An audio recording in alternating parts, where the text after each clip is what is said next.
पहलगाम के अंदर जिस तरीके से एक टेररिस्ट का जो हमला हुआ गया है, वो हमला पूरे हिंदुस्तान के ऊपर हमला है। वो 26 लोगों के साथ साथ जो बेगुनाह इस दुनिया से चले गए, जिनका कोई लेना नहीं देना नहीं था। आज जामा मस्जिद चौक पर खड़े होकर पूरी पुरानी दिल्ली के मुसलमान उन आतंकवादियों से दंगे की चोट पे कहना चाहते हैं, अगर तुम में ये जिगरा था तो ये लड़ाई, तुम्हें हिम्मत थी तो इंडियन आर्मी से लड़नी चाहिए थी। वो तुम्हारे को खाया पिया याद दिलाते, ना कि उन बेगुनाहों से, वो दहशतगर्द जो अपना आप को ये साबित करना चाहते हैं कि वो इस मुल्क का माहौल खराब कर देंगे। मगर मैं कहना चाहता हूं कि हिंदुस्तान के 140 करोड़ हिंदुस्तानी इसका करारा जवाब देंगे। ये अब सरकार की लड़ाई नहीं है, ये हिंदुस्तान की सरकार की लड़ाई के साथ साथ, अब हिंदुस्तान के एक एक नागरिक की लड़ाई हो गई है। ये हिंदुस्तान के तमाम इंसानियत की लड़ाई है और हिंदुस्तान का 30 करोड़ मुसलमान भी इस लड़ाई को लड़ेगा और इनके खिलाफ हद से ज्यादा। और मैं सरकार से चाहूंगा कि तुरंत से तुरंत, चाहे उसमें पाकिस्तान इन्वॉल्व हो, कोई भी हो। मैं तो पहले तो मुल्क की सलामती के लिए आज मैंने दुआ मांगी जामा मस्जिद में, तो अल्लाह इसको भी कबूल करे और हमारे तमाम जितने भी मुसलमान इस मस्जिद में शामिल हुए हैं उनकी भी अल्लाह दुआ को कबूल करे। और जो अभी हाल ही फ़िलहाल में पहलगाम में जो हुआ, मैं उसकी कड़ी निंदा करता हूं। और साथ ही साथ मैं अपने बीजेपी के जितने भी सरकार है, चाहे वो कांग्रेस हो, चाहे वो बीजेपी हो, चाहे वो आम आदमी पार्टी हो, चाहे AMIM पार्टी, सब जिम्मेदार है इसमें। हमें सबकी एक इकट्ठा होके हमें इस मुल्क को बचाना है। हमें अब जितने भी जो आतंकवादी उसमें हमला किए हैं, हमें उनकी कड़ी निंदा करता हूं और उनको मैं अपने सरकार, बीजेपी सरकार से मैं इल्तिजा करता हूं, मैं गुजारिश करता हूं कि उनको कड़ी से कड़ी सजा दी जाए, ताकि आने वाले समय में ऐसा बिल्कुल हमें देखने को ना मिले और हमारा मुल्क अमन और चैन के साथ तरक्की पे आगे बढ़े। मस्जिद बूढ़ी बटियारी से मैं ये चाहता हूं, जो कुछ हुआ है, हमारे हिंदू भाई, मुसलमान भाई जो भी मरे, ये बिल्कुल गलत हुआ है। और हम ये चाहते हैं जिन लोगों ने ये कदम उठाया है, उसमें पाकिस्तानी हो, कोई भी हो, उनको कदम से कदम हम लोग कदम उठा के इनको सजा देना चाहिए। आगे पता चले जो कुछ भी इन्होंने करा है ये अच्छा नहीं है। हमारे हिंदू भाई, मुसलमान भाई, सिख ईसाई, जो इतना अच्छा माहौल चल रहा था कश्मीर का, जो इन्होंने बिगाड़ा है। हम ये चाहते हैं ऐसा कदम उठे, उनको पता चले, हाँ जी हमने जो ये कदम उठाया ये गलत उठाया है, और ऐसी सजा दी जाए जो ज़्यादा से ज़्यादा हो।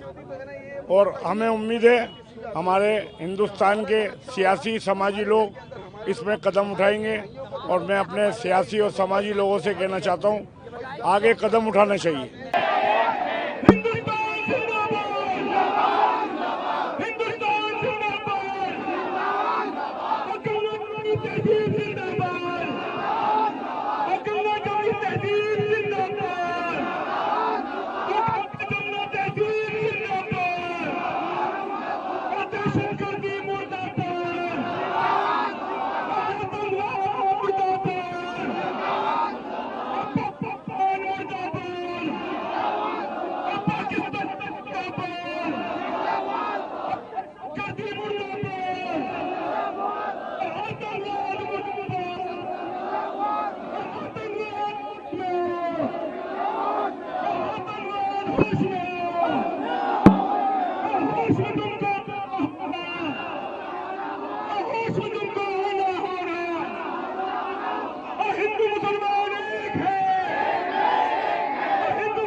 तमाम हमारे उन कश्मीर के भाइयों को भी सलाम, जिन्होंने दहशतगर्दों का सीना चौड़ा कर उन घोड़ों वालों को, उन तमाम कश्मीर के भाइयों का, कि जिन्होंने आतंकवादों को मुंह तोड़ जवाब देने का काम करा और हर किसी की जान बचाने का काम करा, उनके लिए भी हम लोग आज जामा मस्जिद इलाके से हम तमाम लोग एक परिवार, 36 परिवार के साथ हैं। जिन परिवारों की नाजायज जान गई, मजहब इस्लाम के अंदर, कुरान पाक के अंदर साफ तौर पे कहा गया है किसी नाजायज को मारना पूरी इंसानियत के कत्ल के बराबर है। और हिंदुस्तान का एक एक नागरिक, पुरानी दिल्ली का एक एक नागरिक, 140 करोड़ देशवासी, हिंदू हो मुसलमान हो, सिख हो ईसाई हो, गरीब हो अमीर हो, या इस मुल्क का 30 करोड़ मुसलमान आतंकवाद को हिंदुस्तान के अंदर किसी भी हाल में पनपने नहीं देगा।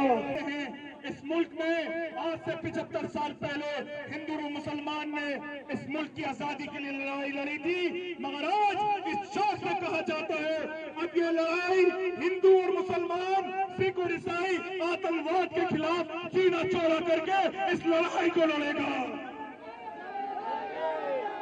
तो ये लड़ाई अब देश की सरकार के साथ साथ ये लड़ाई हिंदुस्तान के एक एक नागरिक की लड़ाई है। टेररिस्टों के खिलाफ, आतंकवादियों के खिलाफ, दहशतगर्दों के खिलाफ, जिन्होंने इस मुल्क का अमन, इस मुल्क का भाईचारा, इस मुल्क का रोजगार, इस मुल्क की शांति को छीनने का काम करा है। कश्मीर के अंदर किस तरीके से फिर से खुशहालियां आई थी, किस तरीके से कश्मीरियों के कारोबार उठे थे, फिर से रौनक आई थी, पूरी दुनिया कश्मीर की रौनकें देखने जा रही थी। और सीजन अभी स्टार्ट भी नहीं हुआ, दहशतगर्दों ने फिर से कश्मीर को जमीन पे पलट के रख दिया, फिर से जमीन पीछे कर दिया। और बेकसूर नौजवानों को, जोड़ों को, जिनका कोई लेना देना नहीं, हमारे टूरिस्ट नागरिक जो हिंदू भी थे, जो मुस्लिम भी थे, जो सिख भी थे, जो ईसाई भी थे, उनका कोई लेना देना नहीं था, उनको नाजायज मारा गया। अगर हिम्मत थी तो हिंदुस्तान की आर्मी से लड़के दिखाते तो पता चलता कि आर्मी तुम्हारे को छठी का पिया याद दिला देती। अगर ऐसा काम नहीं करा, अगर हिम्मत थी तो आर्मी से लड़ते, फौज से लड़ते, बेगुनाहों को नहीं मारते। मगर आज जब ऐसे दहशतगर्द इस तरीके के हालात पैदा करेंगे हमारे मुल्क में, तो हम लोग उनको करारा जवाब देने के लिए एक एक इंसान उठेगा। मैं सलाम करता हूं पुरानी दिल्ली, पूरी दिल्ली के तमाम इलाके, चाहे ओखला का इलाका हो, जमुना पार का इलाका हो, पुरानी दिल्ली का इलाका हो। आज उन 26 परिवार के 140 करोड़ हिंदुस्तानी हैं, एक एक इंसान है, अपने कारोबार, अपनी दुकानें बंद कर दिए जुम्मे के दिन कि कोई कारोबार नहीं होगा।